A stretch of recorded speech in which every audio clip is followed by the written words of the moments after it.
What is it? The big man. There he is, the big man, Tom Lord-Alge. How you doing? Spank Studios, Austin, Texas. Got the Mix Cup. Dream Track Records podcast. Be there. Loyal to the game and that'll never change. Hustling through the night until it's better days. And I'ma go and get it each and every way. Swear I'm numb to all the bullshit, I'ma let them hate. And I ain't feeling all the on that Novocaine. I ain't feeling all the on that Novocaine. We can get started. I did want to start really quick with a small story, Sure. and I have a gift for you. Oh, I love gifts. So I don't know if you remember when I met you last time. I was a bit hungover, thanks to my roommate. Shocking. Yeah, his name was Raul. He brought what he called Mexican water from Mexico, and one night Yeah, I he's know like, what "Let's Mexican drink." water is. Right? Yeah. So I went and got you a bottle since you didn't get a chance to drink with us, Wow. and that's what he had that night. So I already feel the hangover. Thank you. Thank you very much. That's fantastic. Tequila Plata. Fuck it. Let's just drink this. It's called Day Drinking at Spank Studios. How you doing? you pour it into your mix cup. There you go. Thank you. You're welcome. Cool. So how did you get your first paying job in the studio? The first paying job in the studio. So if we go back to, I started in concert lighting. So it's to get to the studio, we have to go through the couple of years before I started in the studio, and that was started in concert lighting. So I did concert lighting, and when I say concert, it was really more like club lighting, local clubs with local bands. I grew up in New Jersey, and we would play, New York, New Jersey, Connecticut, colleges, Massachusetts, colleges and clubs in that region, and some theaters as well. And I worked with a band that had their own light show, their own PA, and yeah, I drove the truck. I set up the band's gear, I set up the lights, I set up the PA, and then when the show went on, I did lighting. I broke everything down. Me and two other guys, we broke everything down, loaded up, and then, we drove home every night. We just drive home, and then the next day, the next gig. We're doing a gig one night, or setting up a gig one night. A band comes in. Front of house engineer is sick. Tom, you're going to do front of house tonight. Okay, can I do the lights as well? Because I would have set it up where the light board would be with the soundboard. And they, no, we'll have so and so do the lights. You can do the sound. So I did sound, and I guess I did a good job. Because that was, from then on, that's what I did. Right. They hired me as the front of house engineer because they liked what I did. And it was okay with me because the front of house engineer now no longer had to drive the truck or set up the gear. Right. All he had to do was come in and mix, which worked wonderful for me. Now I can drive my car to the gig. I don't have to get there at 4 in the afternoon. Right. You know what I mean? I can show up at 8 o'clock at night. Because we were usually doing 9 or 10 o'clock starts, so I only had to be there an hour before. Right. I didn't need to. We never did sound checks. It was all just, the PA was dialed in. It was the same PA, same console, same everything. I literally would spend 5 minutes tuning the PA for the room, and then boom, off we go. So I did that for a couple of years, and then my brother Chris had been asking me to come and help him in the studio. He's like, hey, bro, knock off that live crap. Come and work in the studio, he said. He said, I think you'll do really well. So I took him up on it. And what happened was, by this point, towards the end of my, excuse me, towards the end of my touring or live concert stint, I had purchased my own PA system, and it was New Year's Eve. I believe it was going into 1983 or 1984. Band I was working with was playing on New Year's Eve. They get paid 4 times the amount they normally get paid. So I just asked the band, have a little taste of the action. I know you guys are getting significantly more money tonight. And I think that it would be cool, you know, I would like a little taste of that as well, since it's New Year's Eve. Right. And they said no, and I said, are you sure about that? You know, I said, anything additional would be helpful and would go a long way. And they said, no, we're going to pay you your normal rate. And I said, okay, well, you know, that's not going to be enough for me. And I packed my gear up and I left them in the lurch. And I never went back. And like a week later, I started working with Chris in the studio. So the studio hired me based on Chris's recommendations, unique recording in Manhattan, right in Times Square. And they hired me to be an engineer. So I didn't have to be an assistant. I didn't have to do any of that stuff. So I was immediately hired to be an engineer. That was my first paying gig. I just walked in the door based on my brother's recommendation to the studio. They hired me as an engineer. And within, you know, a week, I was doing my own sessions. You know, sessions, they were literally my brother's sessions that now Chris would be in the B room mixing and I would be cutting tracks in the A room, you know, or vice versa. Right. But yes, that would have been my first paying. Cool. So you started off tracking. Yeah, well, I was, you know, what I would be doing is, example, one of the first projects I can remember doing with Chris was James Brown. They were doing that soundtrack for Rocky, one of the Rocky movies. Living in America was on it. They were doing an album for James Brown, but we were working on Living in America. And that was one of my first memories. James was doing the vocal on that track, and it was Chris and I and the producer were in the control room, and James was out there singing. And in the middle of one of the vocal takes, Chris just got up and left. Like with the tape machine in record, just got up from the chair and walked out of the control room. Okay, well, I just sat down and, you know, take the session, you know. Didn't even think twice about it. And that's kind of memories of like some of the first sessions I did, which was pretty damn cool. And I remember after that day, I was like, yo, bro. I'm like, what the fuck? I'm like, Right. why'd you leave? He was like, I had to see what you were made of. You know, so obviously I guess I passed. Right. Well, you're here, right? Yeah, here we go, yeah. You make any mistakes in your early career? That Of course, I've made shit tons of mistakes, but the great part was I got paid. I got paid Right. to make those mistakes, which is fucked up. So, again, it was a great time, you know. So, we could talk about the mistakes. I never made catastrophic mistakes. Right. You know, but you learn as you're going, you know.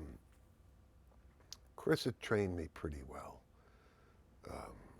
You know, and again, I had the, you know, I had pretty much, I knew a bit about this. I mean, obviously I knew the mic stuff, and I know what good audio is supposed to sound like.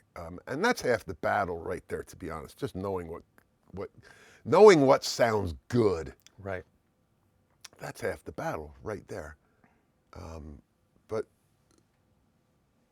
when Chris gave me the Steve Winwood Back in the High Life session to record, because he was hired to do that, and he gave it to me because he didn't want to sit through the recording. He wanted to focus his career in mixing.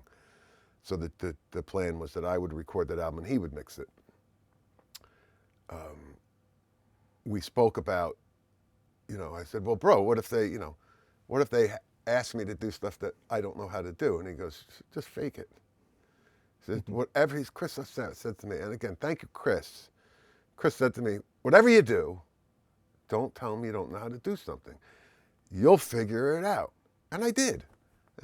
You know, and again, the best part was it was on somebody else's dime. Right. You know, but it all worked out. And again, the Steve Winwood Back in the High Life project, you know, I learned quite a bit, you know, because that was a full tracking from scratch project. You know, some of the stuff had already been cut, you know, but more or less, I mean, like it was basically a start from scratch project, right. You know, which was great. Right. So everybody talks about like the technical side of audio, but you don't see a lot of people on the YouTube channels talking about networking. How important is networking in this business? I think it's everything. So you have relationships with producers and artists, and that's how you get the gigs. You know, I mean, obviously, I'd like to think that my work speaks loud and clear, you know, and if you have a hit record, that goes a long way. But you build relationships with producers. So, I mean, example, it's not unusual for Chris and I to work with the same artist and work on the same album because we have built relationships with different producers. So, example, I may work with producer A, who's doing 5 songs on this artist's album, and Chris may work with producer B, who's also doing 5 songs. And that's how that works. So, building relationships with producers and artists is key, you know, letting them know that you're a team player, you know, you're on their side, you're not going to fuck them, you know, they can rely on you, they can count on you. All that stuff is super, super important. If they can't count on you, they're not going to use you. I mean, this is with all, you know, assuming that you have the talent. Right. You know what I mean? Obviously, if you don't have the talent, then all this goes out the window. Right, right. But you have to have the chops to be able to do it.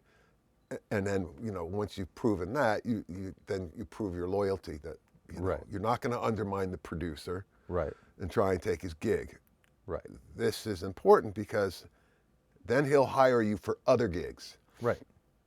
You'll become his man. So during my career, I had, you know, I don't know, 10, 20 producers, you know, that I built relationships with that knew that they could count on me, you know, that, you know, I always made sure that when they called me up that they were the priority, you know, and give them mixes without any drama, without any fuss, without any without any fuss.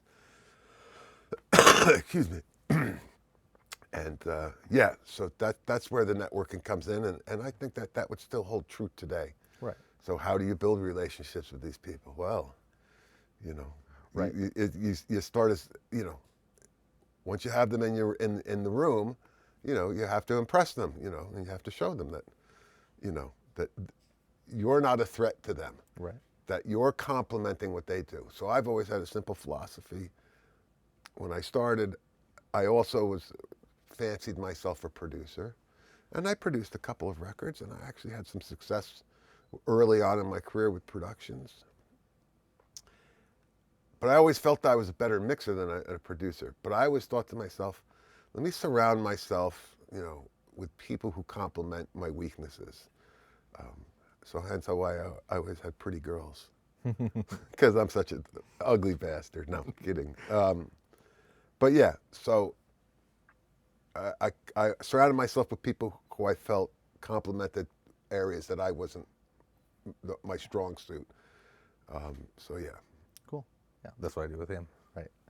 Brought in a camera guy. I'm not a camera guy. Right. Exactly. Right.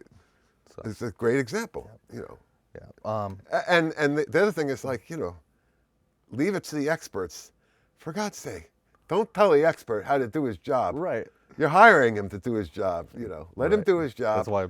And then if you have to rein him in, then you rein him in. That's why I brought back the cameras. I'm like, nope, do what you got to do, man. Like, Right. So you're still producing? Hell no. No. No, I just mix. So again, I always felt that was so. I would produce stuff, and then on the weekends I would do mixing. You know, but I always felt I was a much better mixer than I was a producer. But again, the first thing I produced was a big hit. It was a song called "If You Leave." It was by a band called Orchestral Maneuvers in the Dark, and it was on a motion picture soundtrack called "Pretty in Pink." They still play it today. It was a big hit, and then literally the next album I produced was a Steve Winwood album called "Roll With It," which I won a Grammy for. So I thought to myself, I got this production thing down, you know. And then I produced a couple albums for other bands that I didn't think came out that great. And then I realized this is not for me. You know what I mean? Right. And I just focused all my energy on mixing. Cool. And it worked out. Yeah. You think? Yeah, definitely. You think? I wonder why yours says red.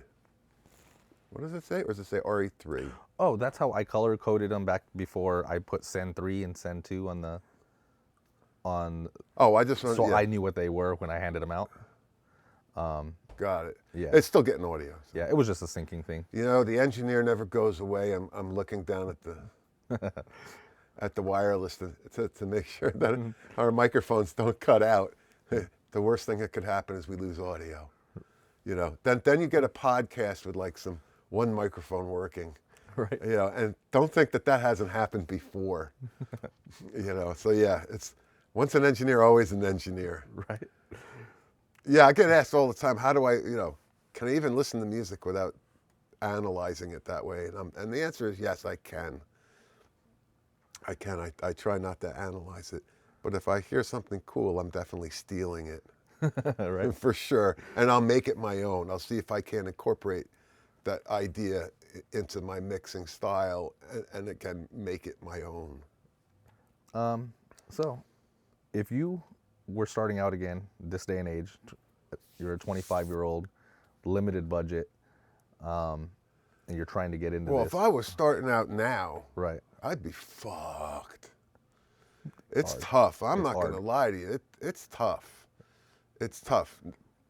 But now everybody, like, it's tough because just the nature of the industry. So I was fortunate, and I didn't let you finish, but No, I'm that's just going to finish my point. I was very, very fortunate to have my career at a time when they sold records and CDs. Right. When product was sold, and budgets were huge, and the sun was shining, and everybody was happy, and we were being creative, and we got paid to work with the best equipment and the best studios in the world with the best artists, and there was never an issue. You know, like Right. I remember doing a project. I mixed a German artist in Amsterdam, and the artist showed up for the first 2 days. We mixed a couple of songs, and he's like, "You got this." He goes, "Finish mixing the album, and then let me know when you're done, and I'll hire you a car, and you'll come to Cologne, Germany, and you'll play me the rest of the record."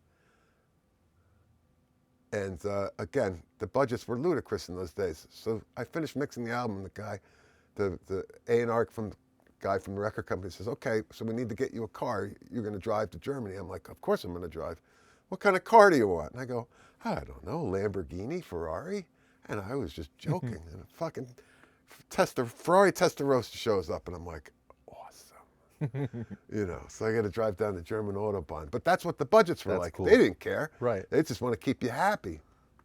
So I was very, very fortunate. And again, the Winwood projects were great. We recorded all over the world. Steve used to fly me on the Concorde. It was amazing. That's What a awesome. great experience. Right. What a great time. Nowadays, everybody's, they're fighting for the $500 Yeah. or $1,000. Or just the views. It's tough. Yeah. So if I was starting my career today, I don't know how it would be different or how I would change it. Right. I mean, I know for a fact I definitely wouldn't be using a console. Right. I mean, look, say what you want about In the Box, and I'm sure I'll get hell for it, but I can get my mix on anything. Right.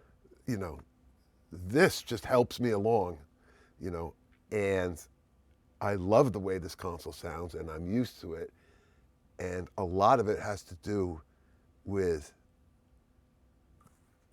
where my monitors are. Right. The relationship between where I sit and where the speakers are. Right. Like I've worked on this console, 4000 series console, since 1984. My whole life. 42 years. We're 2026. Yeah. 42 years I've worked on this console. So I often think about life after this console. Right. And how wonderful life might be to not be tethered to this absolutely beautiful piece of machinery, this wonderful piece of equipment that allows me to be creative, that makes me look good. the opportunities that will open up to me as far as places that I can live, where I don't have to have a designated room for a studio because of this console. And I go, oh God, look how old I am. Fuck it, I'll just suck it up for another 10 years, and then we'll be done. You know, I probably won't be able to hear after that, but I put a lot of time and effort into making sure that I can get my mixes no matter what I use. So Right. I can do it in the box, no problem, and in the box sounds great. Right. You know, it's just, why would I do it in the box when I have this? Right. You know, but I've trained myself for decades because I never knew if I was going to have my own SSL. You know, now I Right. do.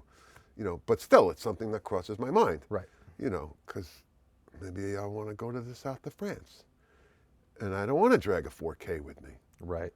but I still want to work. Or maybe I want to go to Japan, Right. you know, or whatever. So yes, I don't know if I was starting my career today, I wouldn't have this. Right. You know, I'd be dealing with what other people Right. do. Well, you I know. went 10 years. I'm 10 years into my career, and I barely bought my first console a month ago. Right, but So I worked in the box up until look, now. it definitely does something. There's no doubt about it. I'm not gonna to debate that fact. I still use it. Right. If I didn't feel that it added to my mixes, I would no longer use it. Right. But it does. Right. It does, and I love it. You know, and ain't she a beaut? Ain't she a beaut? So if you were starting and you were on a limited budget, what would be the most important things that you would buy first? Speakers. Right. Gotta have good speakers. Gotta have speakers you know. Luckily, you know. Well, I say luckily, the Yamaha NS10s, I mean, I remember when you could buy them at a store. Right. I remember when they were $300 a pair. Right. You know what I mean? Which is super cheap for a speaker that good. But yeah, a set of speakers. You know, more important than any plug-in or you know, any piece of hardware. Right. Because, you know, you have to trust your environment. So, you know, that's where my money would go, my money. But having said that, that's not what you're thinking about when you're starting your career. Right. So that's, I'm saying that with 40 plus years of experience. You know what I mean? So. And that's why I ask, because a lot of guys will go straight Right. for the So plug-ins. the first right? thing you want to do is get your room to sound good. Okay. Right. So before you go buying all those analog pieces of equipment that you covet, excuse me, so sorry. Before you go buying all those analog pieces that you pine for, take that money. You'll make more money. You'll make more money. Take that money and get the speakers that you like. You know, get your mixing area wherever you do your work. Get it to sound good. You know, use real world references. You know, stuff that you know sounds good. Use that to make sure that your room sounds great. And then from there, once you have your room sounding great, that's half the battle. Right. That is half the battle right there. Right. You know, then you'll see what type of mixer you are. Right. You'll see if you're any good. So you just answered my other question too then. So like how important acoustic treatment is, right? It's everything. Right. It's everything. It's funny, you know, so I'm in a very unique position that I have this SSL down here, Spank Studios, and in my house here upstairs I have an SSL Origin. So the house has a movie theater room. So I dropped the Origin in there. So the Origin I purchased when I sold my original Miami Beach house. I had bought a second Miami Beach house, and I couldn't fit this console in that house. So I bought an Origin and built the room there, and absolutely loved the console. When I moved from that house to here, I knew that this room was going to take a minute to set up. So the Origin room, my brother Jeff and I set it up in a weekend. You know, did the acoustic treatment to it and got it all set up in a weekend.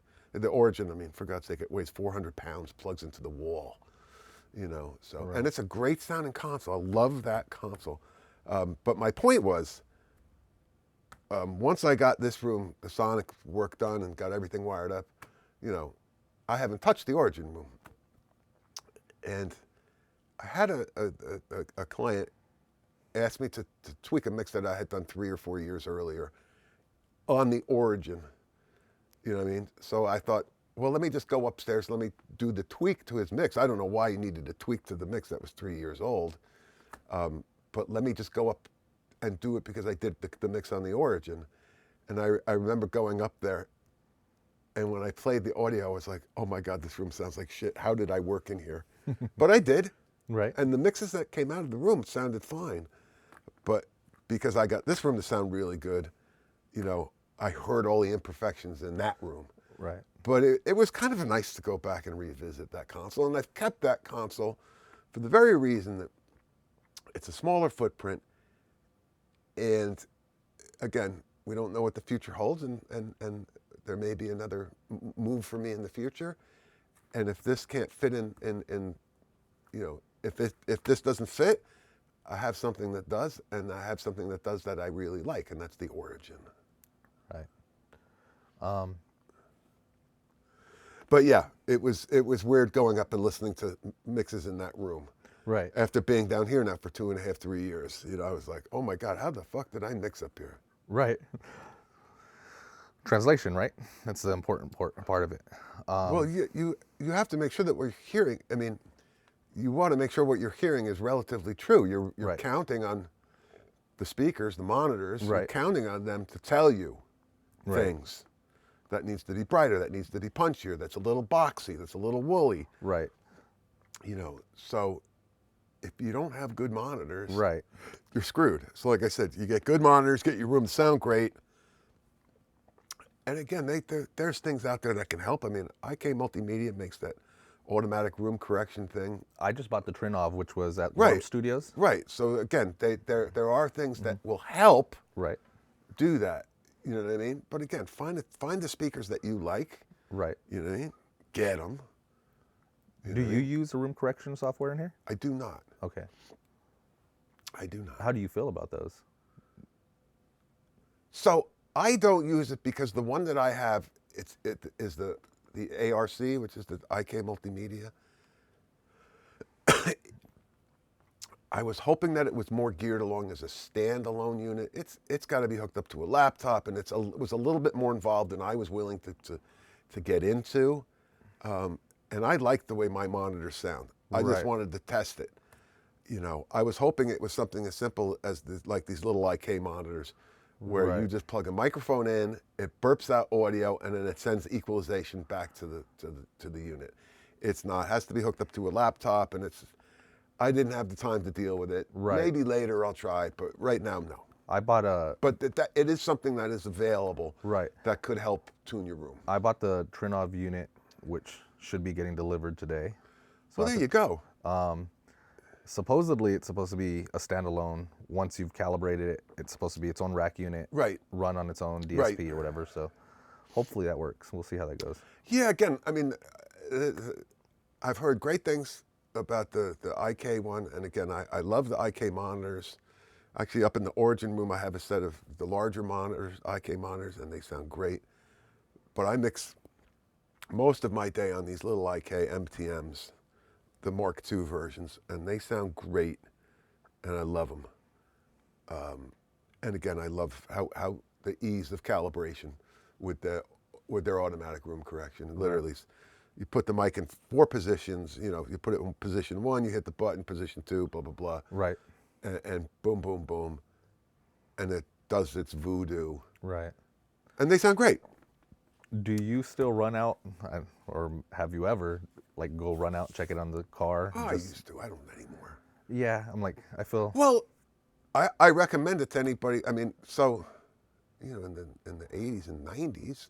Well, when I moved to California in the early 90s, I worked at a studio called Encore Studios, and literally, you know, my control room was like you walked in from the parking lot, and literally you almost literally walked into my control room.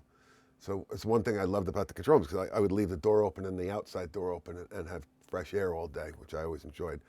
And I had them build a radio transmitter, and I'd be able to go out to the car, or the clients would be able to go out to the car and play the mix on the console and listen to it. That's cool. Yeah, it worked out really well. So yeah, we used to do that. And yeah, Right. but I don't do that anymore, because again, I've just dun dun dun dun dun dun dun dun. What is that?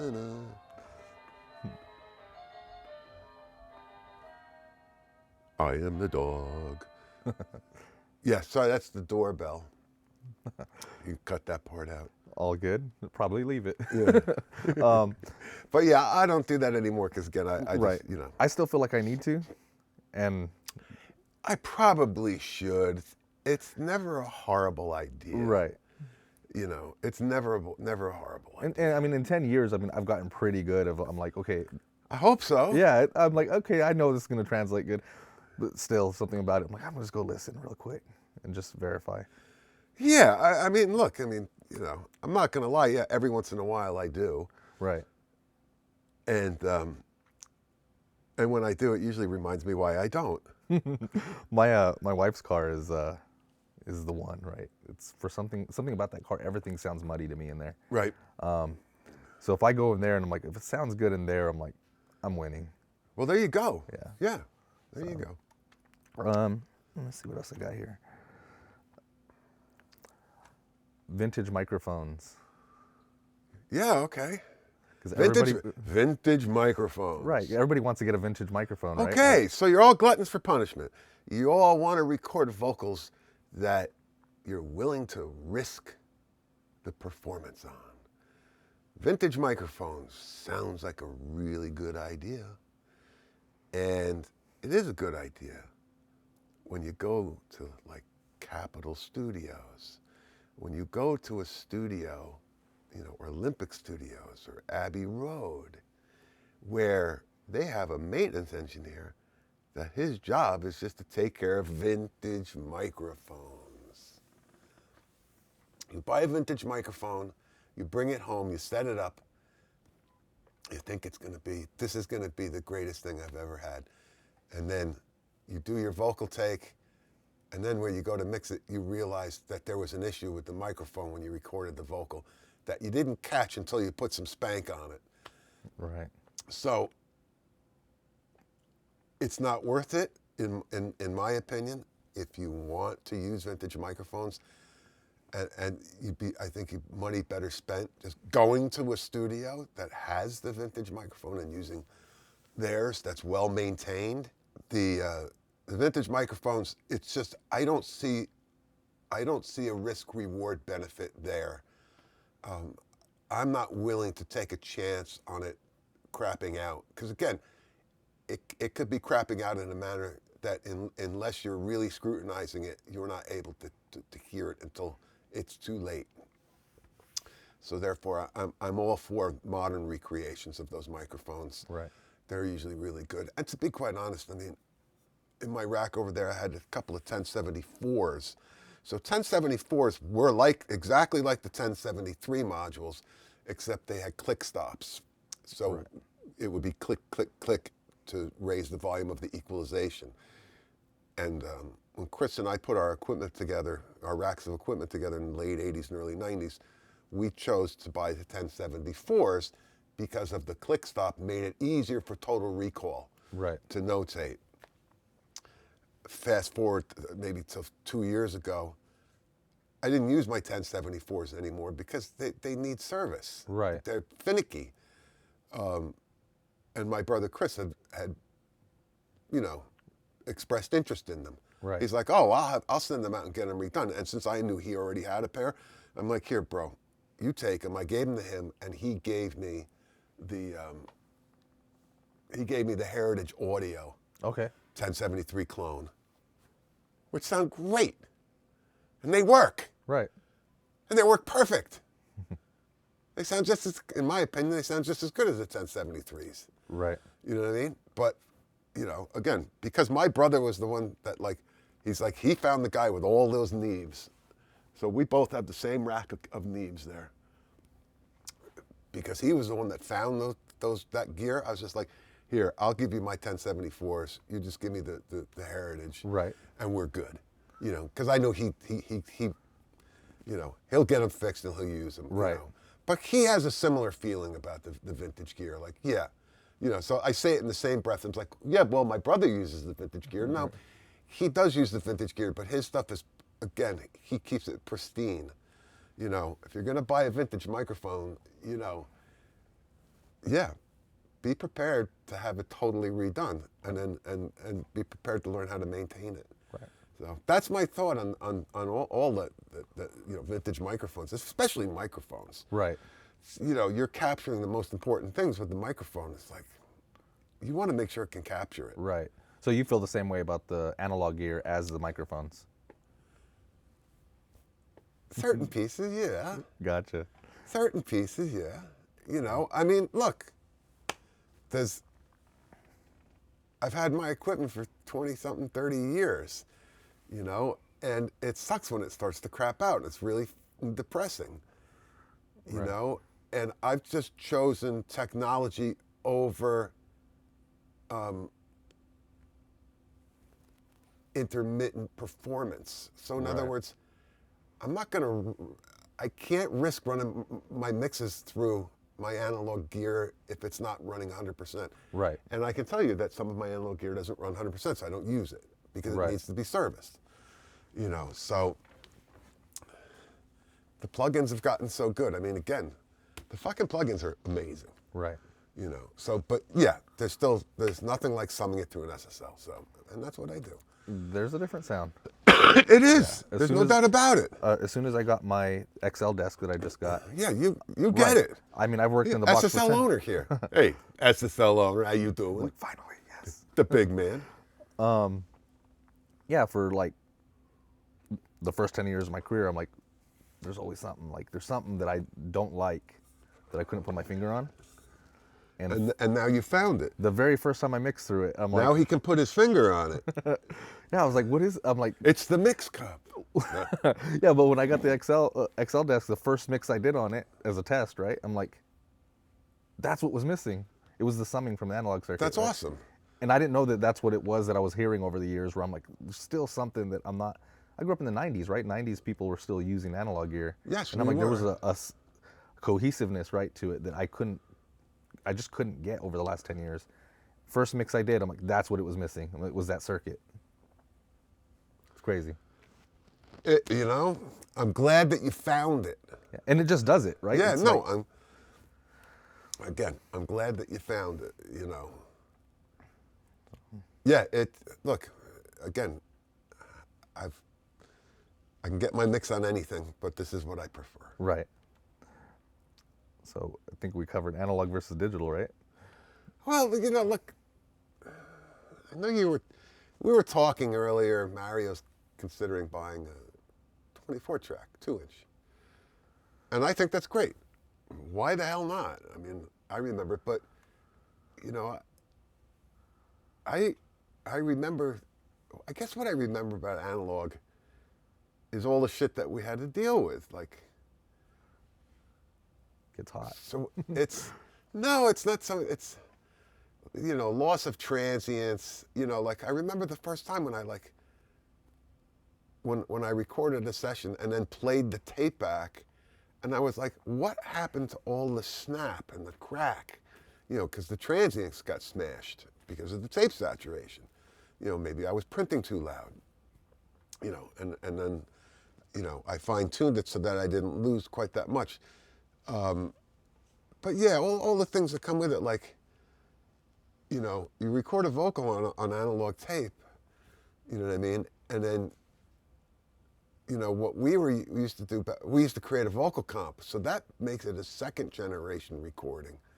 Okay, so a vocal comp is where you're taking 2 or 3 or 4 performances and creating a master performance out of all those takes. I do that all the time. Yeah, and you record that onto a separate track. So now you just have one single track that plays it down. Well, I knew producers that didn't want to do that. So they, you know, in the tape box would be a list of the lyrics and, you know, the roadmap to Right. here are the tracks, and here's what sings there, and you would do it live in the mix. Right. So that you didn't have to go second generation on the lead vocal. Right. Okay, that's the part that I remember. But it eats up that amount of tracks on your tape. That's why I was always very happy when when Sony came out with their, and Mitsubishi, excuse me. Sorry. That's why I was always very happy when Sony and Mitsubishi came up with their digital multitracks. 3M was actually, I believe, the first ones that came out with a digital multitrack in the late 70s, early 80s, but it was finicky, persnickety. I never used one, but I heard horror stories of people that used it. It wasn't until the mid 80s when Sony came out with the 3324 and Mitsubishi came out with the X850, which was a 32-track digital recorder. It wasn't until the mid 80s when they came out with those machines that it became more accepted in the pro audio. They became reliable. And even though I always preferred the Mitsubishi, we recorded, actually the Steve Winwood album I produced, we did it on Mitsubishi, because I felt the Mitsubishi at that time sounded better, and it was 32 tracks. But then Sony came out with the 3348, which was 48-track digital, and that changed everything. The machine sounded great, great, and it was 48-track digital. And it had some super cool features. It had a built-in stereo sampler in the remote, so you could sample bits from the tape and play them back, by just either hitting a button, or you could audio trigger it. Right. And it kept it all in the digital domain. That's awesome. And it also had this, for me, for mixing, it had the best feature ever, which it was almost like an internal matrixing. So what you could do, so example, I was very fortunate, and I had purchased my own machine. So, but generally speaking, in the 90s and God into the 2000s, I had two 3348s. And so if a project came in for me to mix and it came in on analog tape, obviously I would transfer it to 3348 digital and then put their tapes away, and then that digital reel becomes mine, and that's what I mix off of. And then if an artist came in with a 3348, I made a clone. I used to freak people out with it. So it had the Sony 3348 via the remote control. So let's just say I made a clone of somebody's tape. I like things to live in a specific location on my console. Right. Okay, so how do you do that? You patch them. You can patch them. But with this matrixing system on the 3348, you could say, so let's say, example, like a normal recording would be kick, snare, tom-tom, kick, snare, hi-hat, tom-toms, starting at 1. Right. Well, I like, my drums to start at 9. You know what I mean? So normally what I would do is just do a patch chord. But with the Sony machine, what you would do is you would get into this matrixing mode, and you would say, take track 1 and move it to track 9. Oh, So cool. You would do all this, right? Basically what we do in Pro Tools now, right? Right. And then you would actually record, okay? So remember, I was doing this on a copy. So you'd set it up, and you could rehearse it. You could do it and rehearse to make sure that you had everything going where you wanted to go and you didn't miss anything. And it moves all the tracks. So you're removing patch chords just to have it, for the convenience of having it live where you want it to live. Right. You're removing that from the equation, right? Which was a huge game changer for me, okay? Because now it's not running through a patch chord just so for the convenience of it living here. Right. Okay, it lives on the tape like that. But it used to freak people out because when you had it and you rehearsed it and you were good, you'd have to play the whole song in record, and it would literally be playing back from the old tracks and recording onto the new tracks at exactly the same time. I don't know how the fuck it did it, but it did it. And when I showed it to people, they were like, God, well, don't stop it in the middle, Because if you stopped it in the middle, then it would revert. Oh, okay. You know what I mean? So, but yeah, but I always did it with copies. And again, but they were clones, digital Right. clones. But that was a cool freaking feature. And again, the sampler, the built-in sampler, I can't tell you how much shit that I used to, like, the area on that remote control, on my remote control, Right. is all worn out by the Right. play button, you know, to play the sample. You know, Right. because again, I used to use it for flying background vocals, any parts that I needed to replace or fix or whatever, you know, it was great. So yeah, when that machine came out, it changed everything, absolutely everything, and you know, it was awesome. And again, play 48 tracks off of one tape. It was just fucking amazing. Right. Yeah, that is cool. Yeah, I don't think I've worked on anything over 20 with the analog tape. Nothing over 24. Yeah. So They made a 32 track. I think Atari made a 32 track 2-inch. okay, cool. Yeah. Yeah, the one I'm looking at or been looking at. Yeah, is the 20 MTR 90. Yeah. Yeah. the 24 track. It's a solid machine, no doubt about it. So I don't know how much you saw actually. Good luck get with out of it. Right, but Look, I mean, I'm not gonna lie. It adds. It does color it. yeah. I mean, one plugin I use quite often is the Universal Audio Studio A800. Right. You know, because again, it adds this little bump in the bottom end, and it just does a little transient smear, Right. which I like. And I like the plugin. I think the plugin sounds really good, and I use it all the time. How close to analog do you think plugins come? Do you think it's I don't compare them. okay? So you just So use no, it I for don't what it is, compare right? them. It's like, so yes, it's model. So example, the 800, the Universal Audio A800 multi-track plugin. I don't remember the multi-track sounding exactly like that. Mm-hmm. Okay, but the plugin, when I put the plugin when I use that plugin, it does something that I like. So in other words, Right. I don't, the same with the 1176s. I don't judge them based on which one sounds the best, closest to The real one. an original 1176. Right.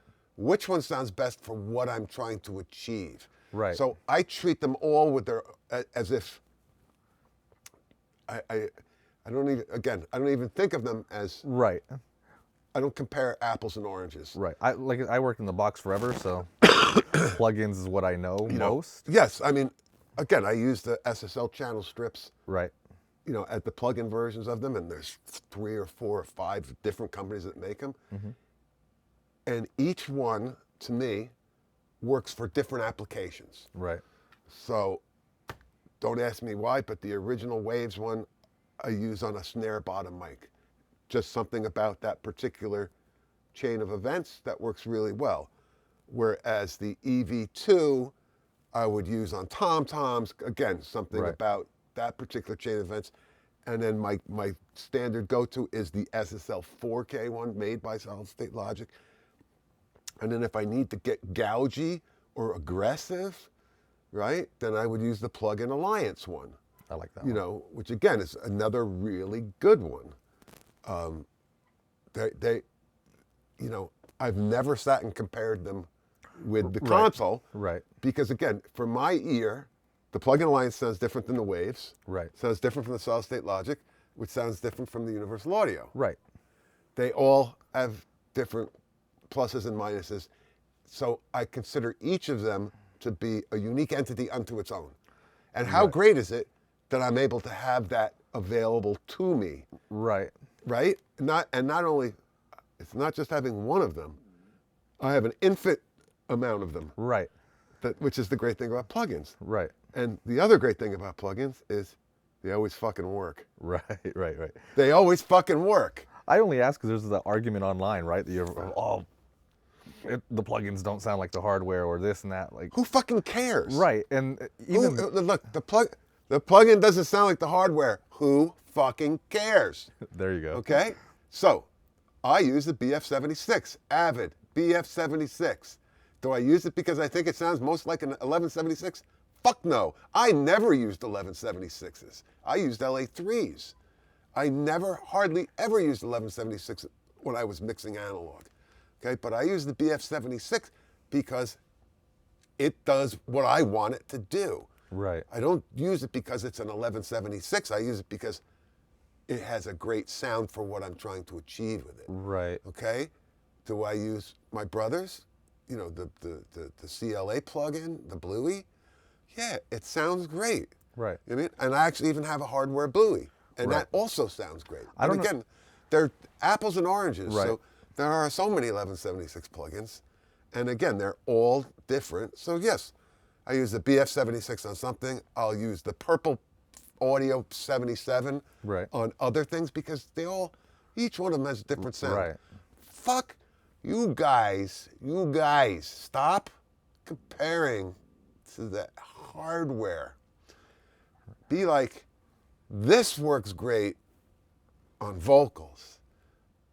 This 1176, you know, Native Instruments 1176 works great on guitars. And then this Purple Audio one that sounds great on whatever.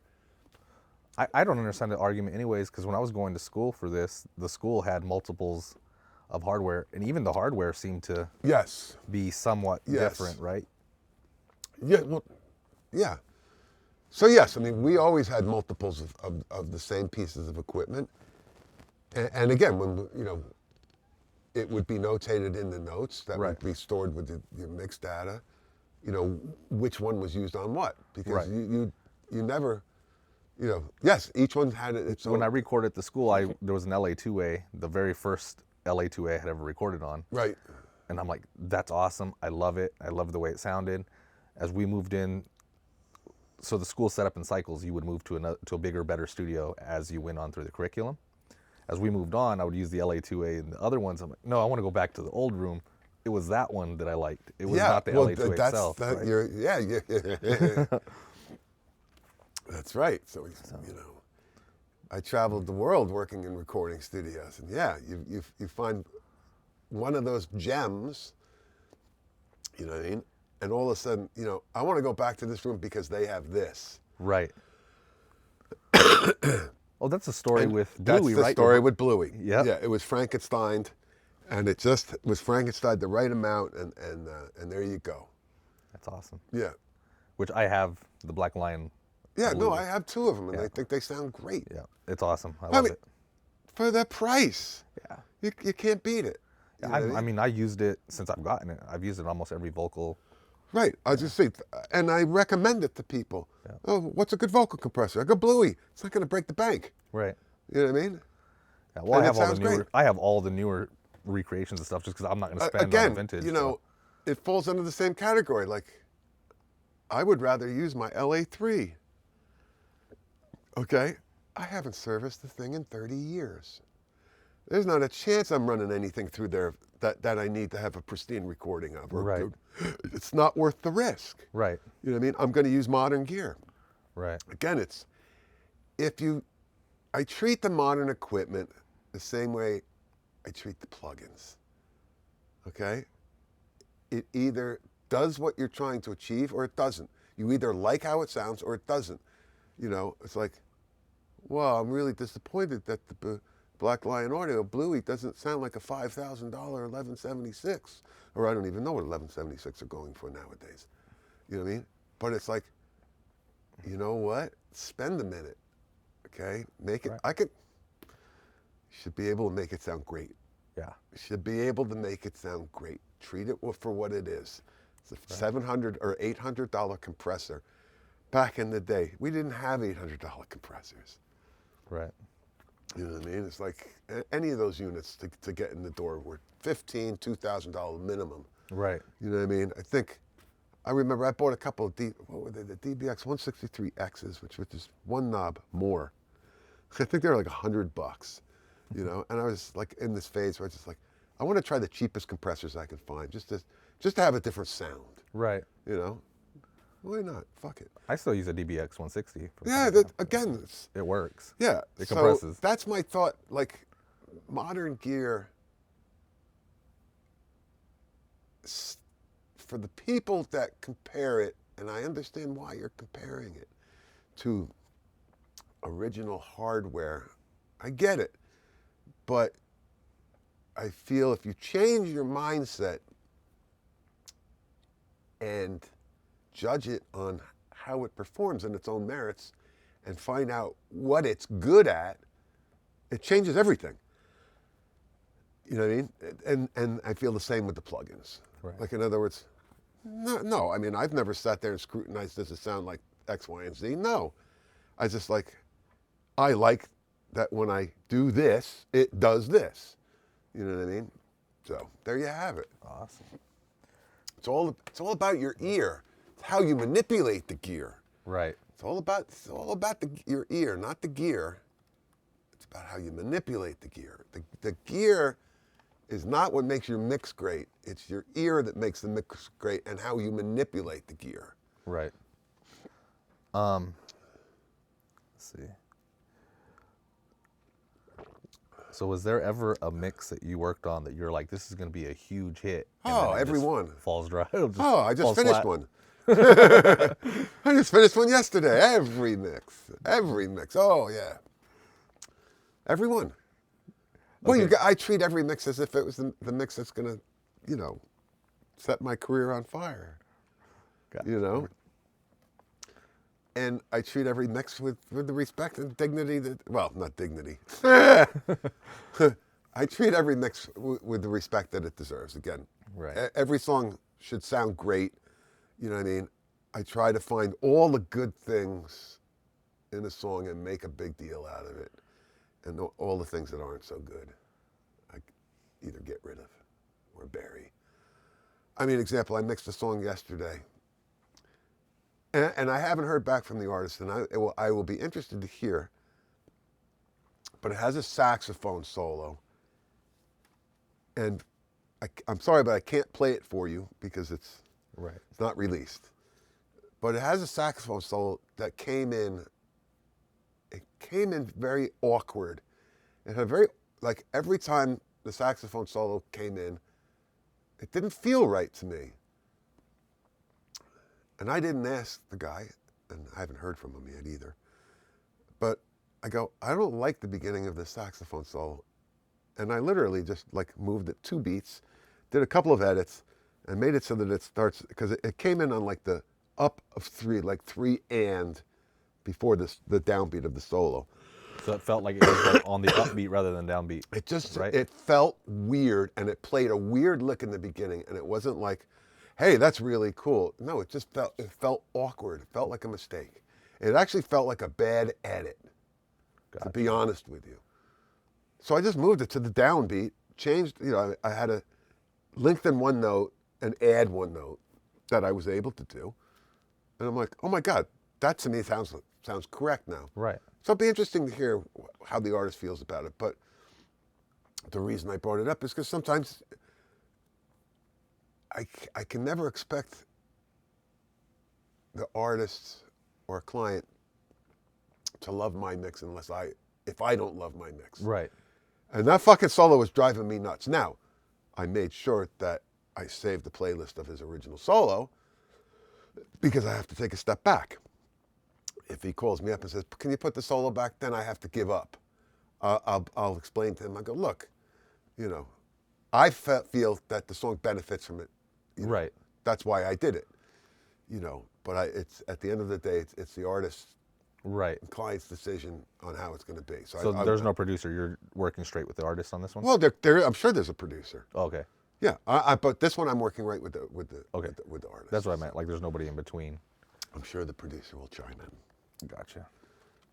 And we'll see what they say about it. But that's part of my mixing styles. I've always felt, how can I expect my client to like a mix if I don't like the mix? Right. So therefore, that's what I do. I sit here until I like the mix. And that was one of the things that I did on this particular song that made me, that got it to where I felt it was working. So we'll see how it works. Cool. How about it wouldn't be the first time that I've been vetoed. Right. If I am vetoed, and then it wouldn't be the first time that they were like, "Oh my God, that's so great! Thank you for doing that." Right. It wouldn't be the first time that happened either. What about the other way around? Do you ever work on something where you're like, I don't think this is gonna go anywhere, but it just blows up? I try not to think that way. I mean, like, if I'm sitting there going, oh, God, this song sucks, and Right. then you're doomed from the beginning. Right. So in other words, I never sit down and I try not to think that way. Gotcha. I sit and I mix until I like it. Do you ever just turn down work just because you're like, hey, this is just not something? I turn down work because I think it sounds good. Oh. I wasn't expecting to hear that. That's, Yes. I turn down work because I've had people send stuff to me and I'm like, I go, I think you're crazy. I think these mixes sound great. That's awesome. Right. What? Yeah. Well, why should I be chasing somebody else's great mix? Right. I'm going to tell them right straight up, that's a great mix. You put it out the way it is. You know, I'll take your fucking money. But that's not what it's about for me. It's Right. It's about I go, you know, this mix sounds great. Everything is working for this song. Right. Well, that's where I'm with. Well, that brings up another subject, AI. Because I'm starting to have clients now that are sending me stuff that they've made on AI platforms, E-I-E-I-O. and I'm just like, Yeah. I can't do nothing for you, man. Like, it's already done what it's done. Like, I'm like, unless you want to come in and re-record it from Right. scratch. I'm Right. like, that's the mix it gave you. I mean, Right. I don't know what you want me to do with Yeah, it. yeah, because AI just gives you a stereo mix. You know, you Yeah. put in the parameters and then it's just, And they're like, well, but we can print it out in stems. But I'm like, yeah, but it already did its compression to each of those stems, and it's already done everything it's done. right. I had one guy, he's like, hey, I want to sound like that, but I want it to be me. Like, that's a child's voice.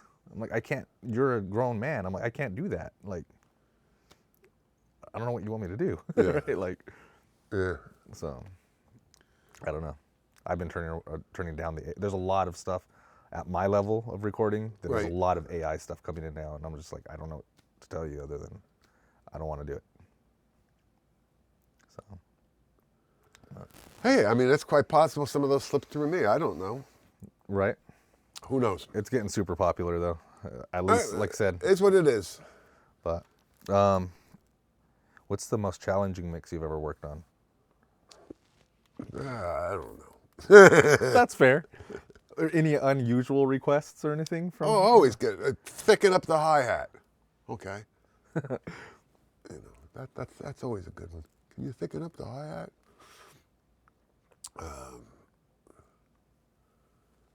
Every mix has its own set of challenges.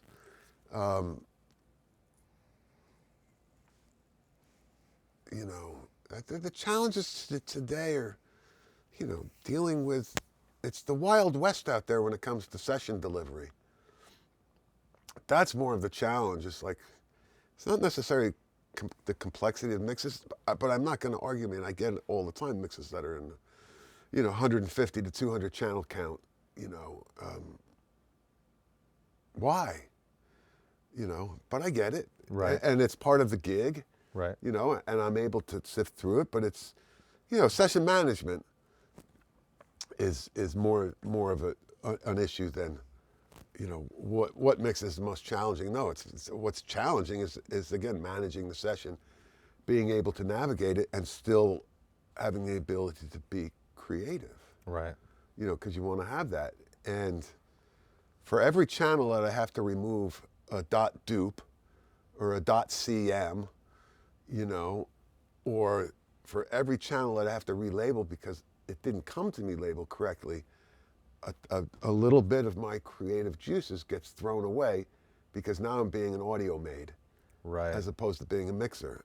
And again, And it's time consuming. It really is. it's very time consuming, and I can go on till I'm blue in the face, you know.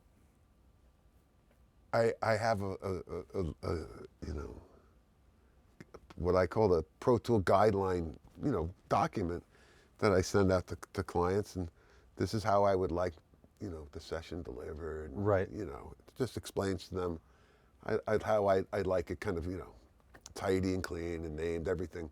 You know, nothing in the session that shouldn't be in the song, blah, blah, blah, yada, yada, yada.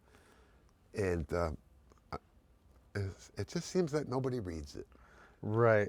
I tried that. What I It ended just up, seems, I mean, I should put it at the bottom, and I should put, you know, I should put something funny down at the bottom, like, and I'll give you, you know, $100 cash. Right. You know what I mean? That's if funny. you call me up and tell me to go fuck myself with the guidelines, you know, because then at least I've known that you've read this. Right. You know what I mean? So. A So trick- again, because everybody works so differently, right. it's like, session management is a nightmare. So my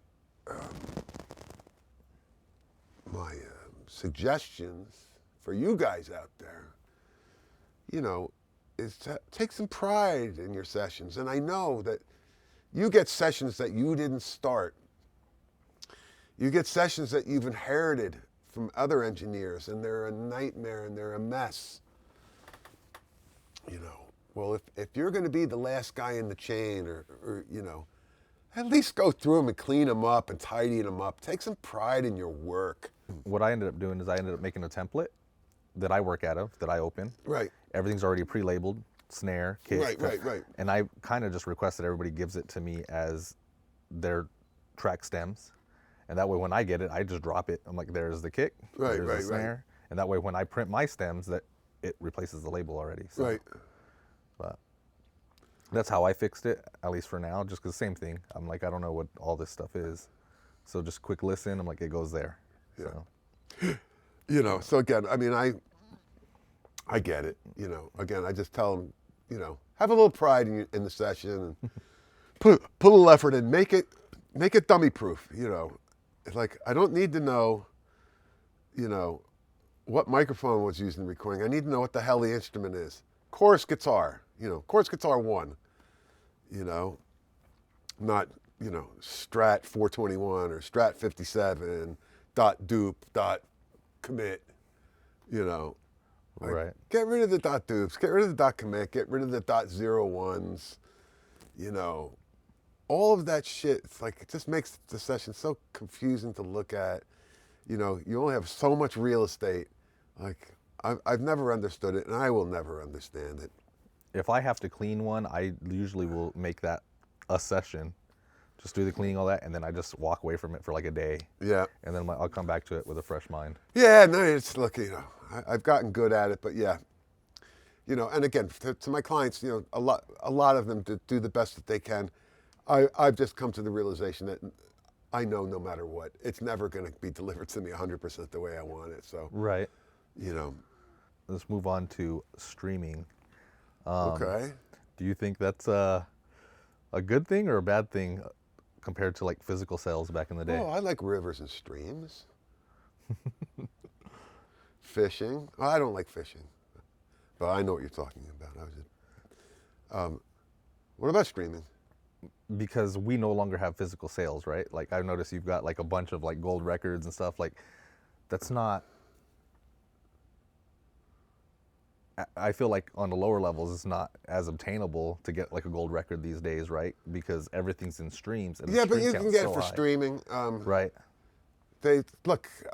I'm just happy that the Music Modernization Act was able to monetize it better. Right. For cats like me who have royalties on these records, who get an income stream from the amount of times, whose income stream used to be on record sales.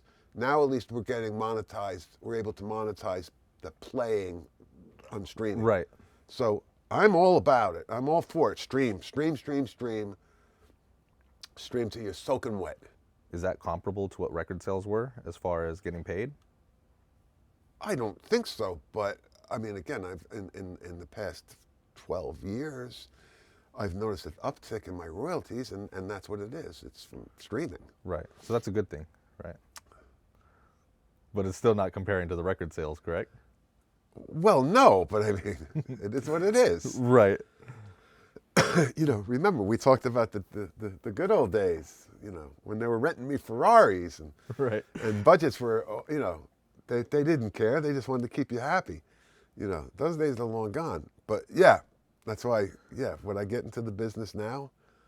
Yeah, I probably would, but you have to figure out a different way to do it. Right. So, I still have coffee in the mix cup. It stays warm. It stays warm during this whole conversation that Mario and I have been having. Wonderful conversation about the music industry and mixing and recording and vintage microphones and vintage gear and, comparing plugins, all those wonderful things that we've talked about. This mix cup has kept my coffee warm. And again, if we weren't talking about this, I'd be mixing and sipping from my coffee cup the whole time. So that's why I have it. And again, this is the second mix cup. My wife bought me this one to replace my original mix cup, which I bought in the 90s at Starbucks. There you go, Brenda. I need a mixed cup.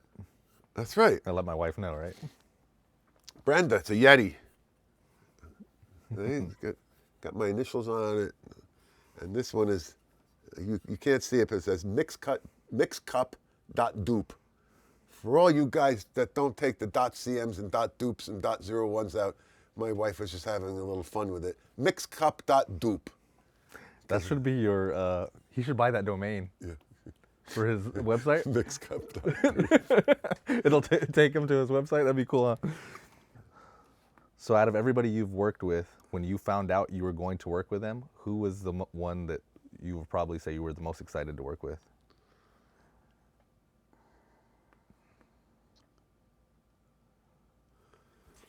I can't really think of anybody. God, that's weird. I'm excited to work with everybody. I mean, yeah, I know that sounds just so fucking cliche. But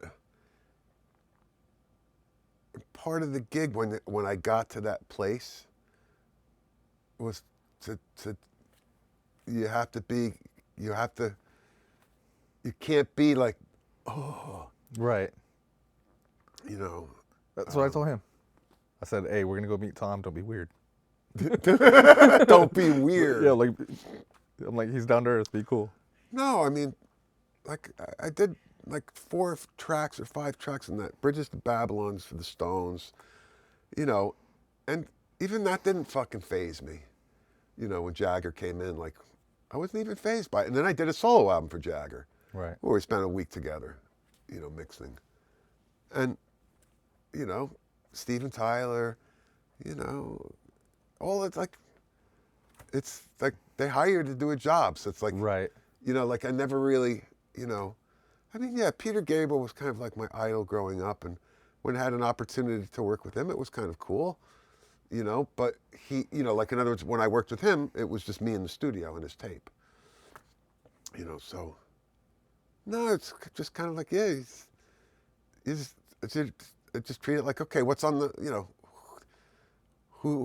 what victim today? You know, what's on the console today? That's kind of just how you know, who am I mixing today and what are we doing? Right. You know, I try not to think about it because that shit will fuck you up the same way that like will fuck you up as, man, this is going to be the biggest fucking record since fucking sliced bread, you know, or whatever.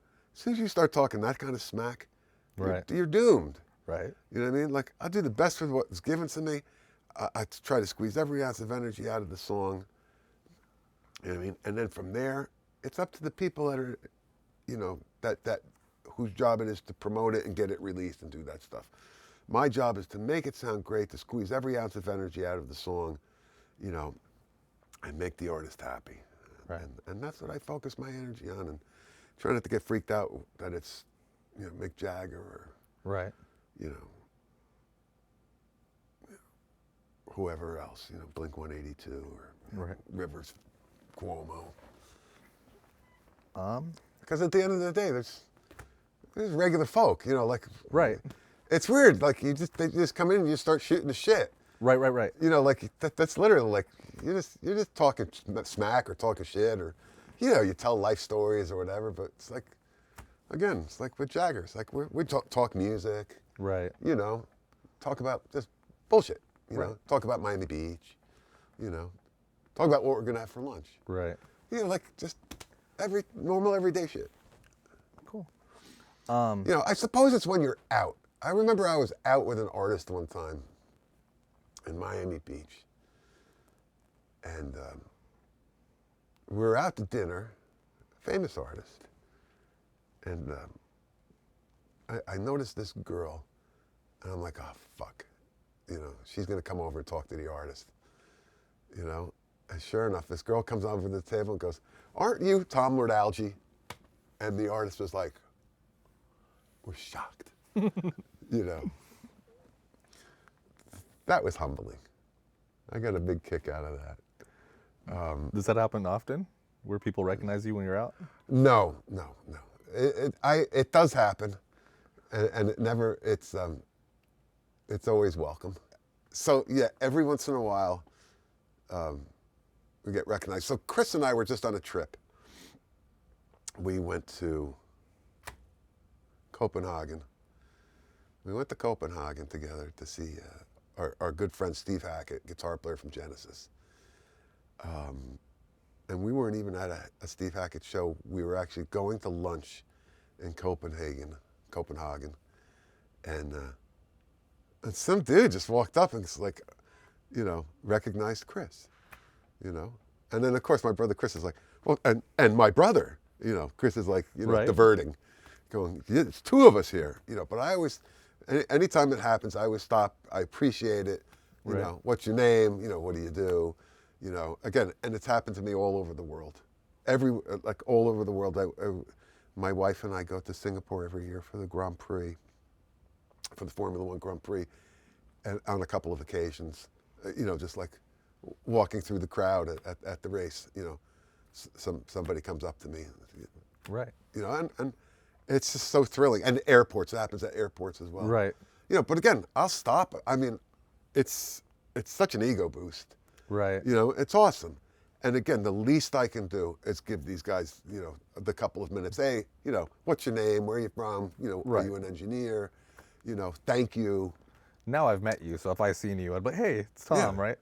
I've always been And I always come on, we'll take a selfie. Right. To me, like, if I ever see somebody that's famous, like, I won't bug them. I'm like, they're not at work right now. They're doing their thing, right? This is different now. If I were to run into you somewhere, I'm like, hey, yes. like, now I know you. Like, hey, I was going to say hi. Of course. So. Of course. No, and I mean, when I travel, every once in a while, I run into friends. Right. Like, especially, it's weird, like I ran into, I run into band members, like, Right. They're on tour, and as I'm traveling, like you're in the lounge and you run into somebody, and again, yeah, we were in Singapore, and Elton John was playing, and I'm friends with this keyboard player, Kim Bullard, and again, it's just weird that you run into friends all over the world, but yeah, in airports especially. I ran into Nile Rodgers at an airport one time, and I go, Nile, I know we haven't seen each other in 30-something years. I had to remind him. I said, but I recorded your guitar. I'm back on Higher Love for Steve Wonder. So I engineered and mixed that album. Oh yeah, I remember you. Good job with the mix, Right. But I just ran into him at an airport, and I didn't even think twice about just going up and saying, look, because I'm like, for God's sake, we worked together once. Right. It all depends. If the guy looked busy and, then I wouldn't bother him. But he Right. was, he wasn't. Cool. So last question, man. Oh boy. 20 years from 10 and a half. That's my shoe size. So here we go. 20 years from now, when people talk about Tom Lord-Alge, what do you hope they remember? What a dick I am. I don't know.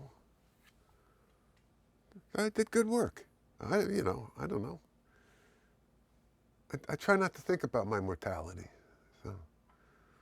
It's fair. Or he was a good mixer while he could hear.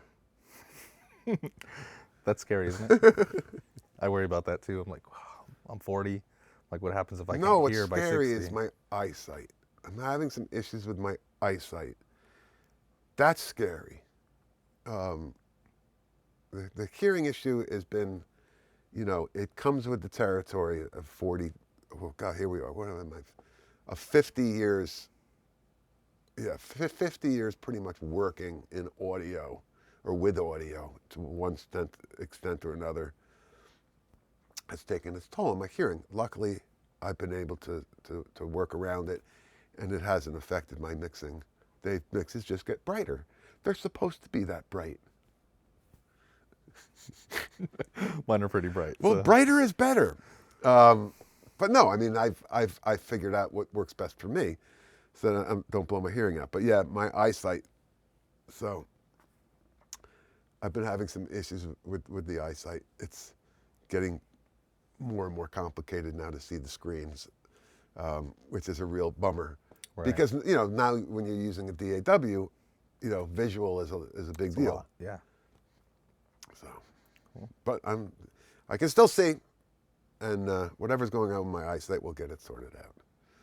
So, but yeah, I mean, and as far as, you know, in 20 years, they're not going to be thinking of me, you know.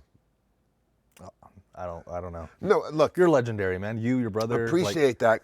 Chris and I, you know, we very fortunate, you know, that we were able to make records during a period of time, you know, again, when mixing was so specialized and so, you know, where we were able to help to define a sound that is still being used today. Right.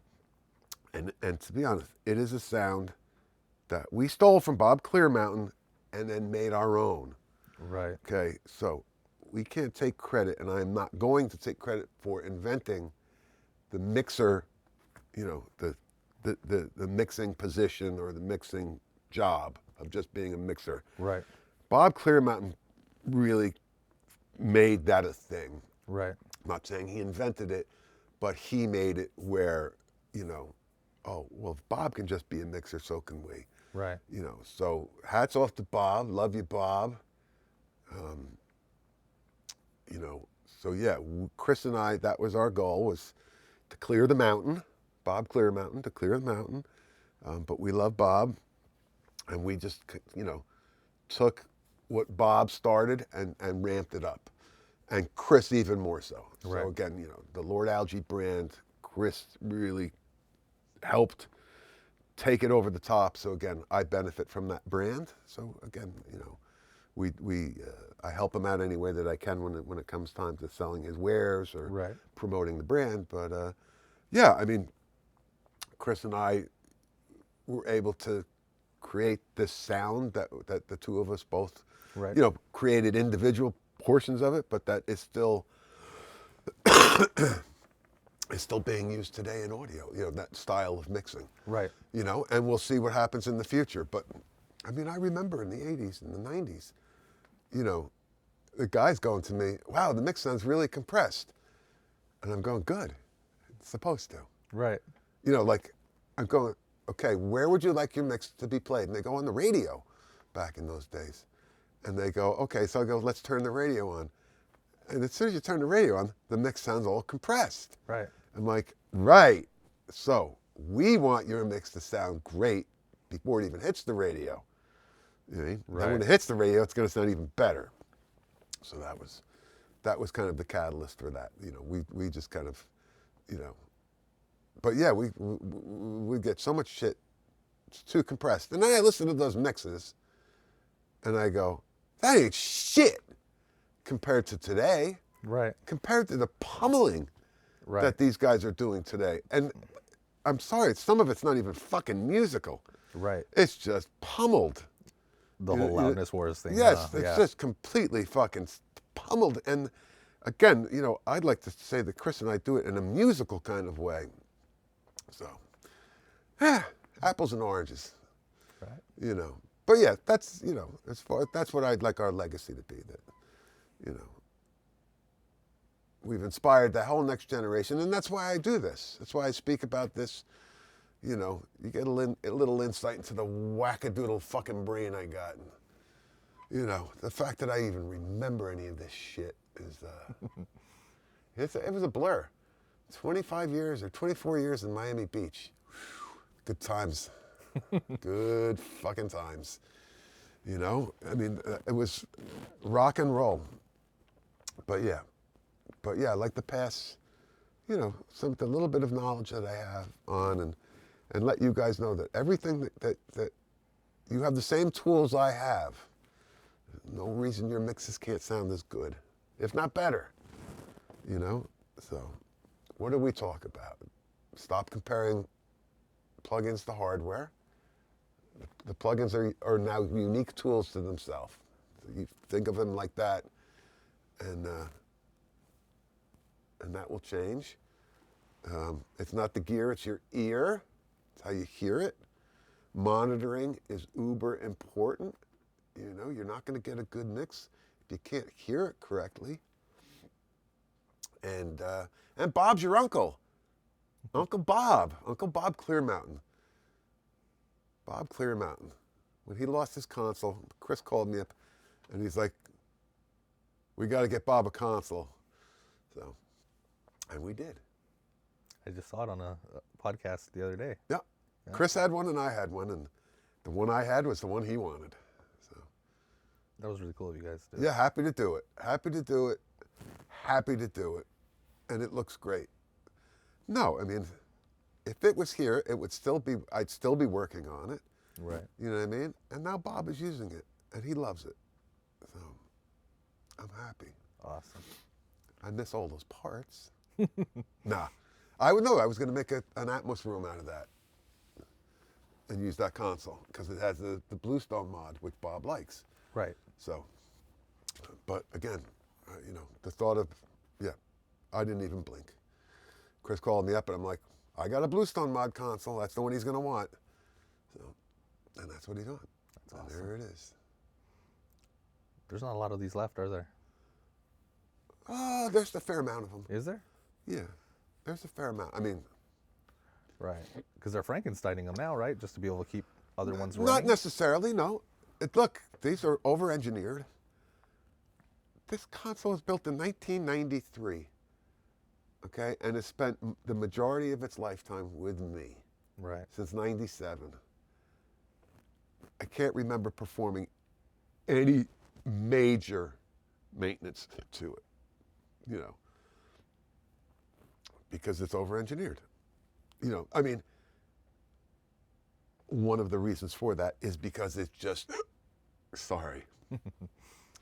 One of the reasons for that, one of the reasons for that is because it's just me operating it, you know, so I know how to operate this console and not break it. Right. So, but no, I mean, I forgot what the actual number is, but they made well over 1,000. They might have made 1,200 of this, you know, the 4,000 series console, maybe 1,100. I'm not sure of the exact number. Gotcha. Yeah, I was wondering because he asked on the way over here. But yeah, I forget. This is 900 and something. Okay. In the 900, I forget the serial number, but it's 9 something. Cool. Well, And there you have it, That's live from Spank Studios.